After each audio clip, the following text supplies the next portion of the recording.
Hello friends, myself Sampath Kumar. In this video, we are going to talk about consolidated financial statements. This is relevant for CA inter students straight away, and anybody for other professional examination. If you have your consolidation financial statement in your examination, you can watch this. What we will be solving here is we will be solving certain illustrations which are given in our book. But before that, we will be understanding certain words like minority interest. What do you mean by this minority interest? And pre-acquisition dividend. We'll be talking elaboratively on few things like post-acquisition profits or post-acquisition dividends, and pre-acquisition profits and post-acquisition profits, and goodwill and capital reserves. So these are main points for today's agenda. Unless we really understand what you mean by these terms and how you can account for pre-acquisition dividend, post-acquisition dividend, and sometimes they say they are wrongly treated. When somebody is saying that it is wrongly treated, you should understand what is a correct treatment. Then only you can pass a rectification of entry. Like that, pre-acquisition dividend, post-acquisition dividend, pre-acquisition profit, post-acquisition profit. What do you mean by this minority interest? And if there is an increase in the profit for the year, how you can account it. So these are the different terms we will be dealing now. Yeah, so let's start.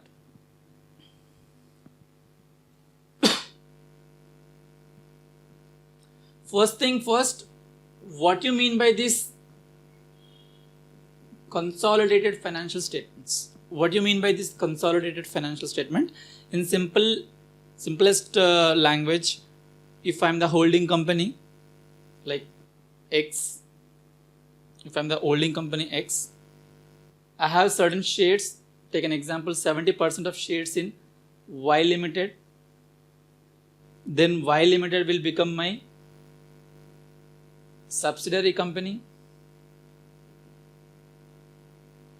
I will become the holding company. So what? Now we are not talking about the law point of view, we are talking from the accounting point of view. Accounting point of view, if I am X, what I would do is, in my financials, I will be presenting standalone financials. What do you mean by this standalone? As a X, I am just telling my shareholders or my investors or the other external parties, this is my balance sheet. Standalone is independent of only, this standalone means it's only X financials. Okay, they'll show the investment value of Y, but X's financials exclusively. Okay, they also prepare consolidated financials. When they say consolidated financials, what they would do is they'll prepare consolidated P&L. X might be having certain revenue, Y might be having certain revenue. You add both.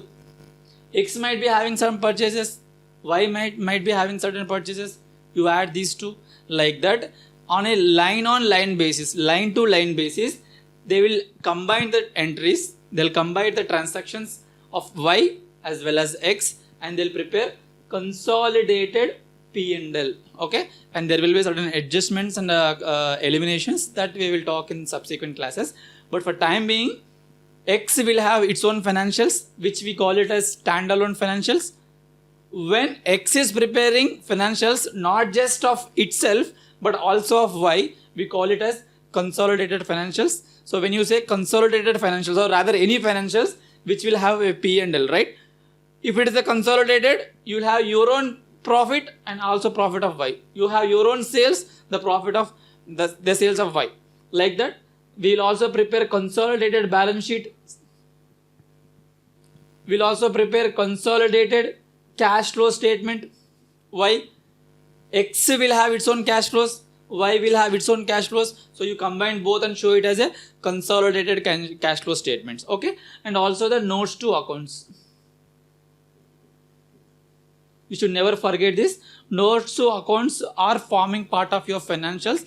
Like when you are projecting or when you are showing certain item as something like that, you need to have a notes here. You need to disclose certain things. You need to reveal what is your accounting policy or how you are treating it. So all those things will come under notes to accounts. In nutshell, I can say when you are preparing your consolidated financial statements, you will not just prepare this console P&L, balance sheet, cash flow statements, but also notes to accounts. So this is the first point which I wanted to discuss. What all will have in consolidated financial statements. So these are the things you will have.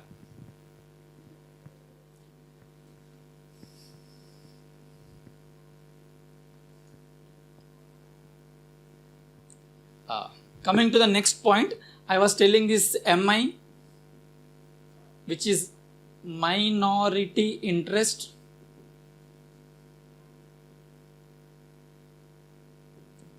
What do you mean by this minority interest?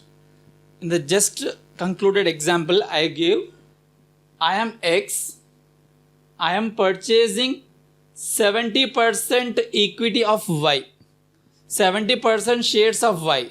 Then what about the remaining? Remaining must be held by small equity shareholders. They are called as minority. The reason they are using the word minority, just to tell that they are small in numbers. Okay, if Y Limited is having shares of 1 lakh, if Y Limited is having shares of 1 lakh, what I am doing is I am purchasing 70,000 shares. I am purchasing 70,000 shares. Then only I am saying I am holding 70%, right? It is having 1 lakh shares. Of 1 lakh, 70,000 are held by X Limited. Then what about the remaining 30,000? They might be held by small equity shareholders. Okay, so all these shareholders put together, we call it as minority interest. You understanding this word? It appears to be a small word only, but for our main calculation, we will continuously or constantly using the term minority interest, which means of the total holdings or the total share pattern of Y Limited, how much ever is held by X is holding company's share pattern or shareholding. The remaining will be termed as minority interest, which means these are the shares belongs to small group of shareholders. We are calling them as minority interest. Sir, why do we need to prepare that? Reason, if this net assets are, take an example, 10 crores. If Y Limited's net assets are 10 crores, just because you are holding 70%, can you simply go to the company and say, hey, all your net assets are mine only. I can only do whatever I feel like. You can take a decision. It's up to you. But out of these 10 crores, 70% belongs to you and 30% belongs to this MI, minority interest. Are you getting? Anything that is happening in that Y Limited company, not entirely yours. 70% is only yours and the remaining 30% will be for the minority interest. When I say everything, what all can come? We'll discuss those points also.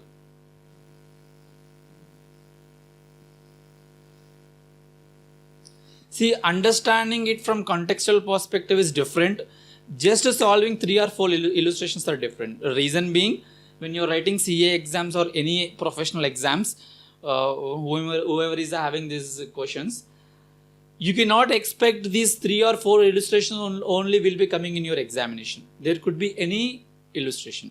And one more thing, when you are getting out of your exam or this professional examination also, you might be working somewhere, right? So if there is an issue, you need to interpret it in the way which is intended by the standard. So it is not sufficient just to solve 2-3 illustrations and go to the examination, which might be good only. But when you're attending a class or when you're listening to a session, understand it from contextual perspective so that you get yourself ready for a better future. Like today is 1st Jan 2020. Today is 1st Jan 2020. This Excel Limited, what we are talking about, is having 1 lakh shares. Each share is having 10 rupees. So I can say this is 10 lakh rupees. This is share capital. And they also have a general reserve of, take an example, simplest,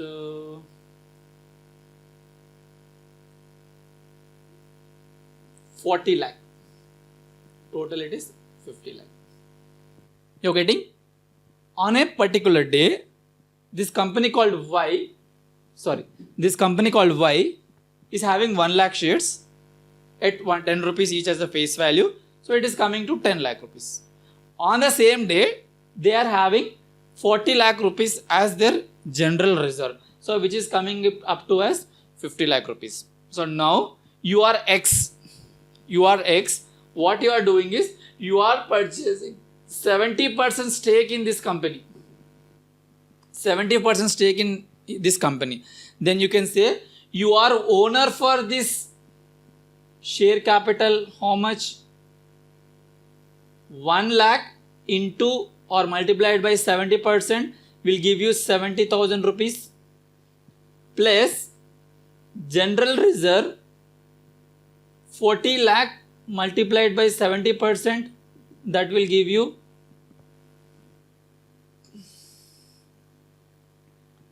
1428.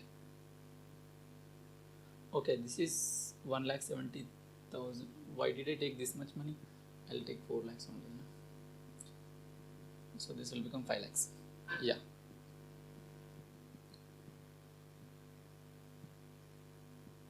Four lakhs.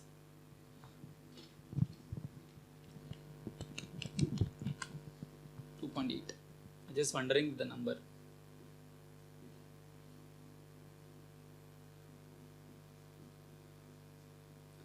Not just from the numbers perspective, understand it from contextually. On this particular day, they are having 5 lakh rupees as their total share capital and general reserve. On the same day, I'm purchasing 70% shares. Okay. So which means I'm not the owner, not just for this 70% of equity, I'm also owner for their general reserve also. So that is 4 lakhs into 70%, 2 lakh 80, which is coming to 3.5. Sir, what is the point that you are trying to convey, sir? This profit, whatever the profit they have given, it is not my profit. If I'm X, I'm purchasing a company called Y, they are already having a profit and that profitable entity I'm purchasing. So I cannot say this profit is earned after I acquired it.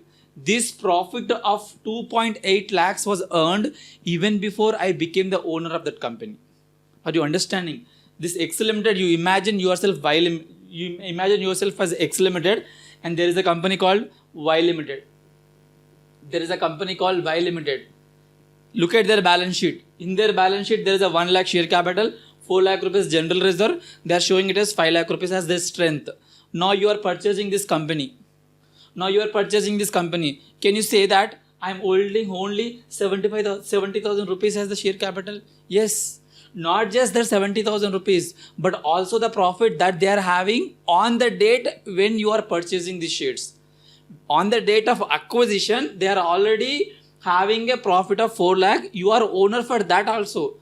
Not just for this 1 lakh rupees share capital, 1 lakh into 70%, you are owner for this general reserve also. But this profit, this Y Limited has not earned after your acquisition. They were earned, they are already having a profit on the date of acquisition. So you can say this 2.8 lakhs is nothing but pre-acquisition profits.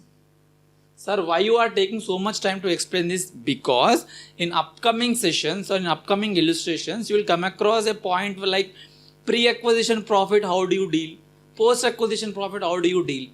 For that, the answer is this 4 lakh rupees is not your profit. It is not the profit the company is earning.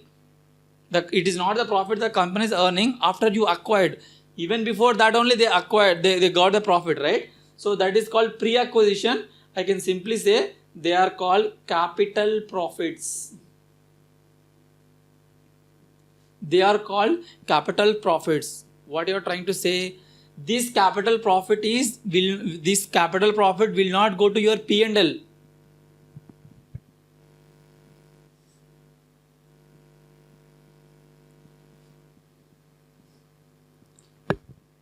You are X Limited. You are having a P&L.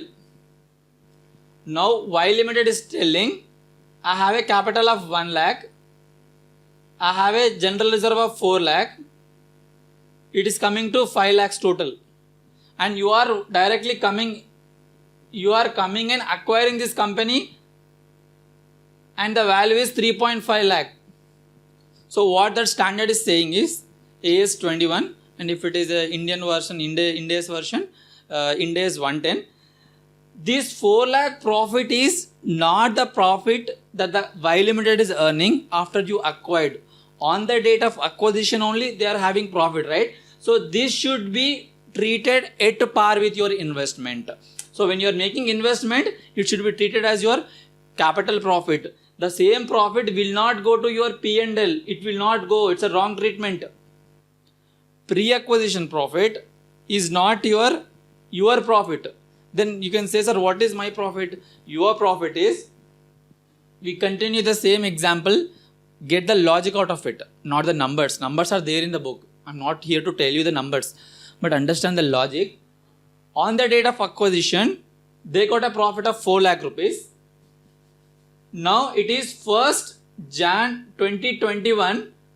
The same share capital they are holding like 10 lakh.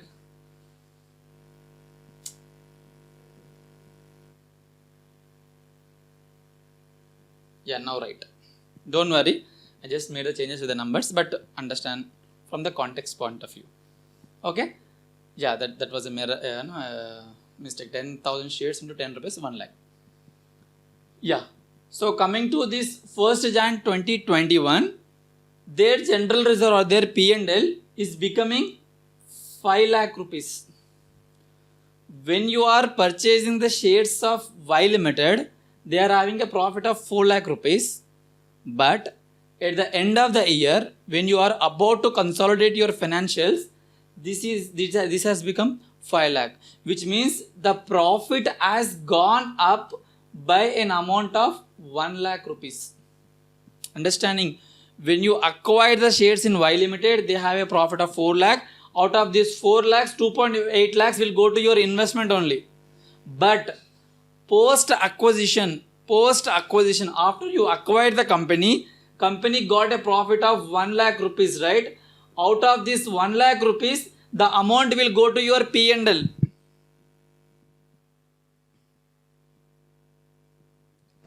This 1 lakh can go to your P&L. So can you simply say this 1 lakh will go to your P&L? No, you are not the owner for 100% of their equity. You are owner for only 70% of the equity, which means the 70,000 rupees will go to your P&L, and the remaining 30%, whatever we are talking as a minority interest, that 30,000 will go to minority interest ledger or the workings, whatever you are preparing.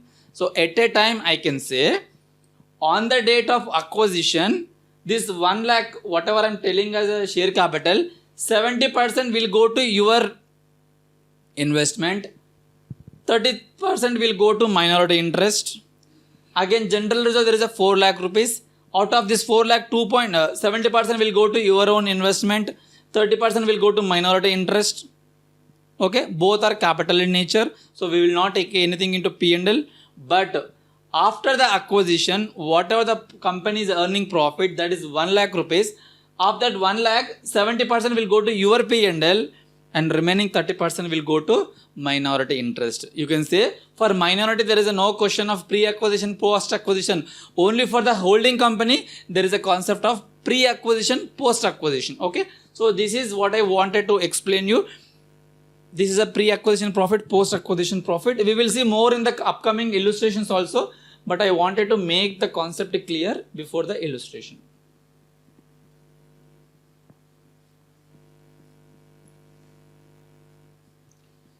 See, I took a random example, so numbers go here and there, but always focus on the number, concept, not the numbers.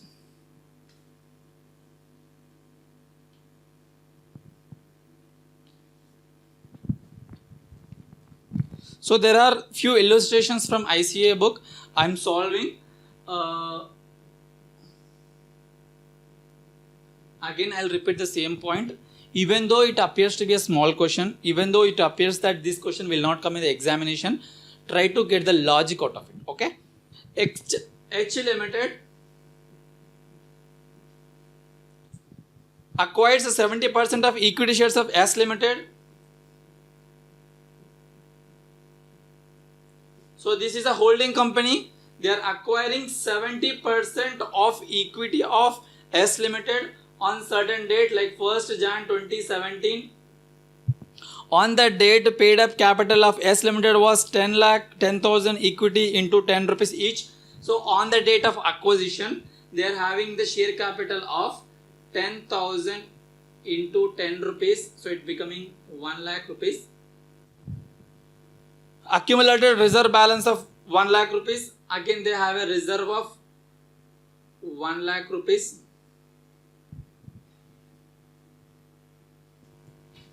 H Limited paid 1,60,000 to acquire 70% interest in S Limited. So they are paying 1,60,000 rupees as an investment, as an amount to purchase the shares. What is this 1,60,000? 1,60,000 is not the value of S Limited. If I am H, I am purchasing some S Limited. So what I am paying to acquire the share is this 1,60,000. But on that date, when I am purchasing the shares, how their balance sheet is looking like is this information. Okay, so distinguish between the information, don't confuse. This is the balance sheet strength of S Limited. This is the amount H Limited is paying to S Limited to acquire these many shares.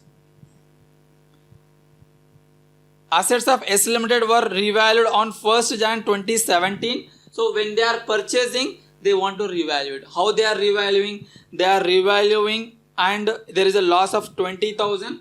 So there is a loss of 20,000.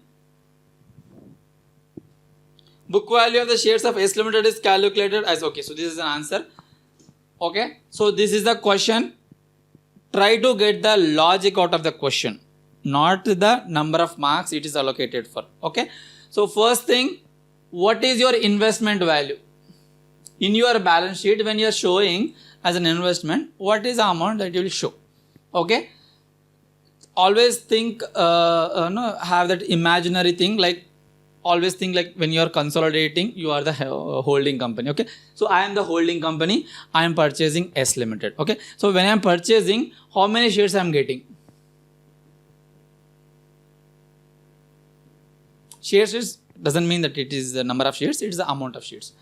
1 lakh, of which 70% is mine. They have 1 lakh worth of shares, I am purchasing 70% of it. So I can say 70,000 rupees. To, on the date of acquisition, what is their profit? 1 lakh. So this is a general reserve. Again, so 1 lakh means 70%, only 70,000. Why only 70%? Everything that you do, it's only your interest, except for that intercompany holding that I'll explain for the question when it comes. But other than that inventory related thing, everything you take, what is your percentage, you just multiply. Okay, so it is 1 lakh. But you might ask a question about this, sir, what about this 20,000 rupees? It's a loss only, right? So why are we not taking that? We will take it. The reason, this loss they are incurring on the date of acquisition. When you are acquiring S Limited, you are getting this 20,000 loss, right? So revaluation loss, how much? 20,000 into 80%.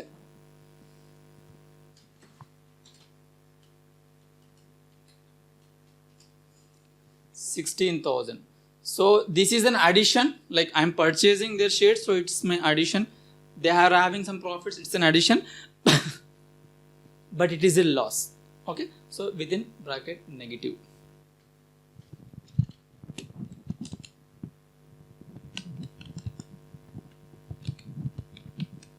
One lakh. Why is it wrong? 20,000 to 70%, 14,000.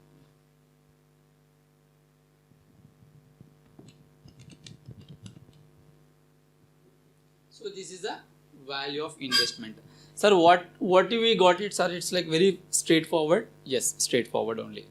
On the date of acquisition, whatever they are showing in their balance sheet as a share capital, you multiply it with your percentage of holding. Their reserve, you multiply. At the same way, if at all there is any revaluation gain, your percentage you add. If it is a revaluation loss, your percent you will deduct it. Okay, so this is your investment, very straightforward. And coming to this Mumbai Indians minority interest, out of this 1 lakh worth of shares, not entirely is yours. Yours is only 70,000, which means 30% is held by the minority interest. You are holding 70% of S Limited, right?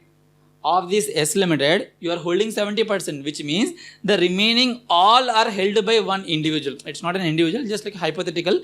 There is one person who is holding 30%. So share capital, 30% of 1 lakh, 30,000. General reserve, 1 lakh into 30% again, 30,000. Revaluation loss, 20,000 into 30%,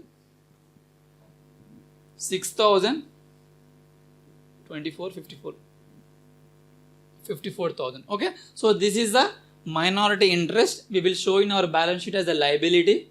That balance sheet presentation we will talk for the upcoming illustrations. But for time being, at inter level, they'll not be asking questions as to you prepare the consolidated balance sheet giving so many adjustment. It is all there at the final level. But for intermediate level, you need to prepare this investment. This is how you will prepare. You will prepare the minority interest. And sometimes you will prepare the goodwill or capital reserve on acquisition. What do you mean by that? This is again not a formula. Don't by heart it like a formula. Try to understand. I am purchasing this item. This is a company like this, S Limited. When I am purchasing, how much I am spending? I am spending 1,60,000 rupees to purchase an item. But what is the value of this item? So there are two aspects. What you are paying might not be the value of the asset. If you are doing your costing also, you will come across this point, right? Cost is different, the value is different. The value is its potential. The amount I am paying is its cost. Okay, I am paying 1,60,000 rupees to get this calculator, but its value is 1,26,000 only. Understand? Am I paying more? The value is normally it is for 100 rupees. I am paying 120. Why would I pay more? Because might be it is having some goodwill. It might last for long, or maybe it will give the answer before I type anything. There is some benefit I am getting out of this. So I am paying more than its value. So when would I pay more? When it is having some goodwill. When it is having good name, then I will pay more. So I can say investment I made is 1,60,000 rupees, but the net assets I am getting is 1,26,000 rupees. So 1,26,000, 34,000 rupees is my goodwill. Understanding? It's not like a formula. Try to understand like this. When you are paying more, obviously you pay more only when it has good name, goodwill. Take other way around. The calculator is 100 rupees. I am paying only 80. 20 rupees is my gain. Calculator is 100 rupees cost. I am going to the shop and saying, I have only 20 rupees. Would you want to sell it or not? Maybe out of his difficult situation, he is trying to sell. From my side, I am getting a product at 80, but the value I am getting is 100. 100 rupees ka value, I am getting at 80. So 20 rupees is my profit that you're calling as capital reserve. Okay, that is a capital profit. Don't take it like as a formula, like this minus this will give goodwill, this minus this will give you good. No, capital reserve. It might work or it will work also, but for the people who don't want to remember, understand, if you are paying more, obviously it has some value. If you are paying less, means it's a profit for you, capital profit. Okay, so that is one context I wanted to tell you, and I think I was sufficiently able to cover the topic.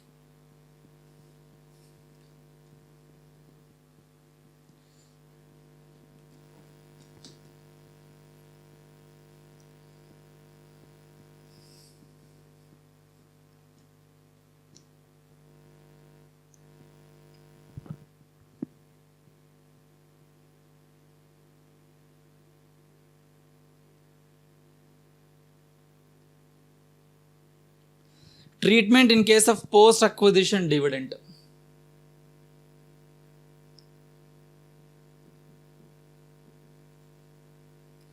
This is an important point. Even CA final students also make mistakes sometimes, not everybody.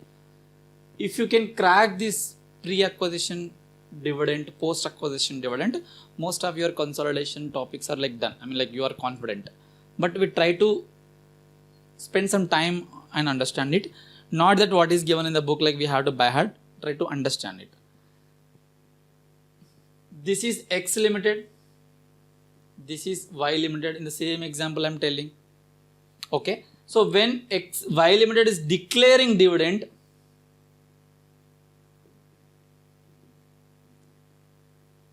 they might declare dividend out of the pre-acquisition profit or post-acquisition profit. I am not understanding it also. For time being, I am Y. Focus on the concept. I am Y. I started my business in 2010. When I started my business, I started with 2010. My capital is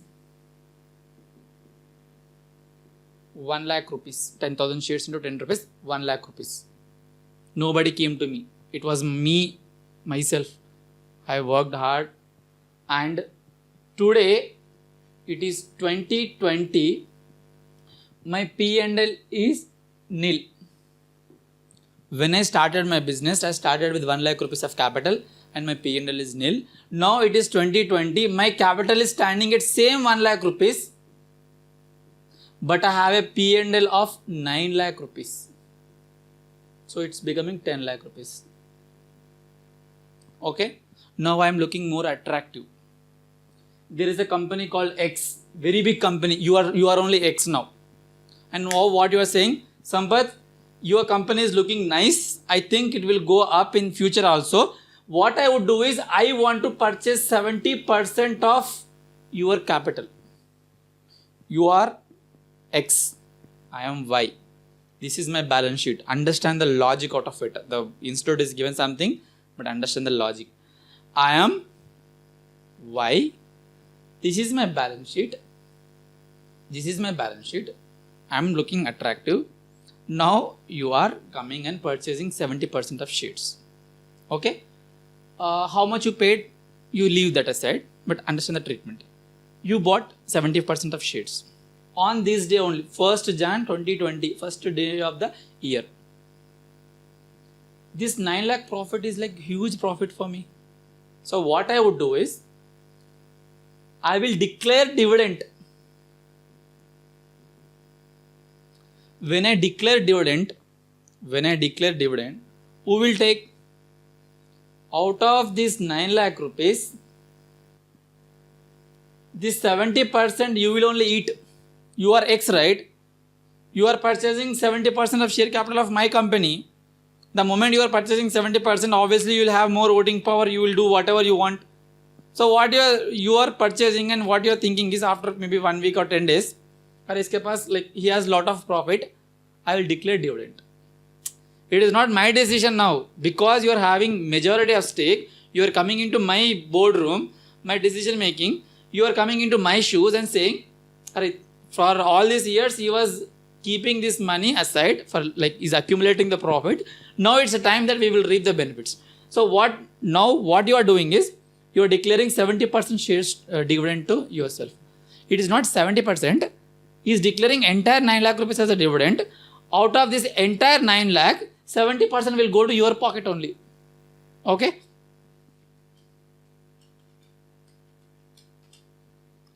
$6,30,000 you will only take, and the remaining 30%, that is our minority interest,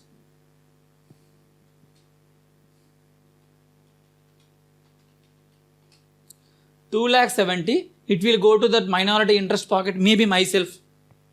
See, all this is I was the sole owner, right? Out of my own 100% ownership, I gave 70% to you. Because you become 70% owner, you came into my company, you declare the entire dividend. Out of this 100%, I mean like 9 lakh, 70% will go to your pocket. Your pocket it will go, 30% will come to my pocket. Getting? Now what is the logic? The logic is, because this 9 lakhs is earned even before you became my owner, even before I became your subsidiary or you became the holding company, it was earned. It was not your effort. It was not your strategical decision making. Because I was looking nice, you came. It is not that after you came, I earned the profit. It is not your own effort. It was already there. So this is called pre-acquisition dividend. Why this point is coming? This dividend is declared out of the profits that was earned even before you became the owner. So even before, maybe all these years I was getting this profit, right? But still you got the profit, 6,30,000. Okay? So this amount should go to reduce your investment value. Like when you are purchasing this at 70%, you might have spent some 30 lakh rupees. Why did you pay more amount to me? Tell me. Why did you pay 30 lakh rupees to me? Because secretly you saw my P&L which is looking 9 lakh rupees, right? So while paying that 30 lakh, you might have thought about this 9 lakh also. Had there not been this 9 lakh rupees profit, would you have paid this 30 lakh rupees? Definitely not. You would say, yes, your company is doing good, but what? I will not pay that much 30 lakh rupees. I will pay 15 lakh or 20 lakh. You paid this excess money thinking that you can declare the dividend out of this profit. Which means that this 6,30,000, whatever you are paying as a dividend, should go to reduce this value. Get the concept out of here. Now this profit is not your profit. It was my profit. So when you are purchasing me, you would have factored this also into your cost of investment. So what the standard is saying is, this 9 lakh rupees, forget about 9 lakh rupees, that 6,30,000 rupees should not go to your P&L. Maybe for financial year 20 to 21, when you are preparing your own financials, you will have your own P&L, you will have your own balance sheet. Where do you account this 6,30,000? 6,30,000 is not your profit. You cannot simply see, when you are preparing your P&L, you cannot credit your this dividend. Yes, you received during the period only. Yes, it's a revenue profit only. Normal parlance, it's a revenue profit only. But what this standard is coming and saying is, this profit, this dividend you got out of a profit which was acquired, which was earned before you acquired the entity. Which means your investment value would have been more by that much amount, right? So this pre-dividend declared out of the pre-acquisition profit should not be going into your P&L, but it should be deducted from the cost of the investment. Understand the logic out of that formula. People only say, "Arey pre-acquisition profit है तो उसको cost of investment से निकाल दो and P&L को credit मत करो. अगर करे तो उसको reverse करो. Like if it is already credited, you reverse it. That's what people say, right? It's a right only. But understand the logic. Because this was earned prior you acquired the entity, which would have been impacted in your cost of investment, the best treatment is to, the dividend that you got should be reduced from the cost of the investment and it should not be taken into your P&L.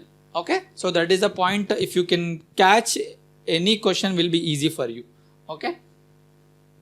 So yes sir, what we can do in the examination? In examination, if this holding company, if you have taken this into your P&L, I should pass a rectification entry. I बोले तो you should pass a rectification of entry. How you can pass a rectification of entry? Normally this should have been deducted from the cost of investment, right? But what you have done, you have taken into your P&L. What is the rectification of entry? इसको debit करना, like you reverse it, it is already credited, you debit. You are not taken here, you will credit it.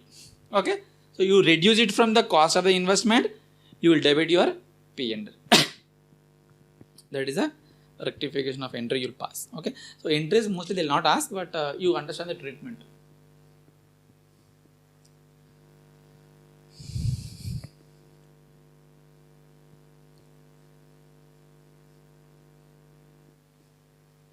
So we'll solve a problem.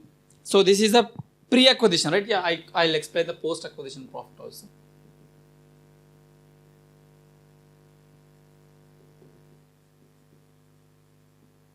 Understand from both angles.